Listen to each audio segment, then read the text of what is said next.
Change the way people think, and things will never be the same.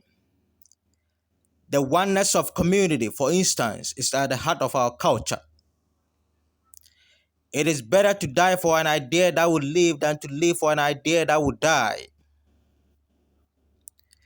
The basic tenet of Black consciousness is that the Black man must reject all value systems that seek to make him a foreigner in the country of his birth and reduce his basic human dignity. Being Black is not a matter of pigmentation. Being Black is a reflection of a mental attitude. The most potent weapon of the oppressor is the mind of the oppressed.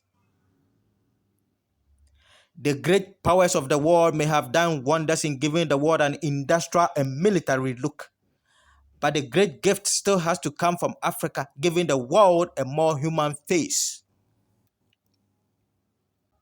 Black consciousness is an attitude of the mind and a way of life, the most positive call to emanate from the Black world for a long time.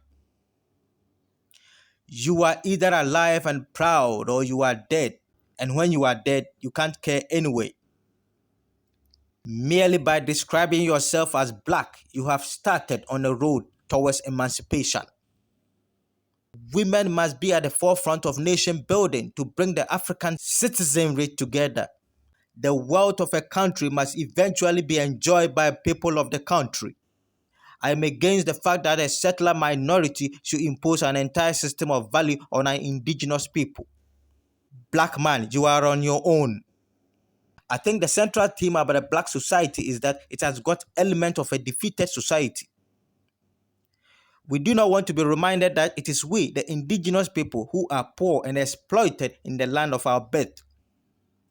This is white man integration, an integration based on exploitative values. Apartheid, both petty and grand, is obviously evil. A community is easily divided when their perception of the same thing is different. The power of a movement lies in the fact that it can indeed change the habits of people. This change is not the result of force, but of dedication and of moral persuasion.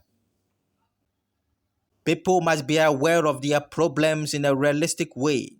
They must be able to analyze their problems and to work out common solutions. It becomes more necessary to see the truth as it is if you realize that the only vehicle for change are these people who have lost their personality. I am going to be me as I am, and you can't beat me or jail me or even kill me. But I'm not going to be what you want me to be. Black is beautiful. I write what I like. In all we do, we always place man first, and hence our action is usually joint community-oriented action rather than individualism. You cannot keep a man down without staying down with him. We believe in the inherent goodness of man. The logic behind white domination is to prepare the Black man for the subservient role in this country. Black consciousness is in essence the realization by the Black man of the need to rally together with his brother around the cause of their oppression. A people without a positive history is like a vehicle without an engine. If one is free at heart, no man-made chains can bind one to servitude. I would like to remind the Black ministry and indeed all Black people that God is not in the habit of coming down from heaven to solve people's problems on earth. If you want to say something radical, you should dress conservative. In all fields, Black consciousness seeks to talk to the Black man in a language that is his own.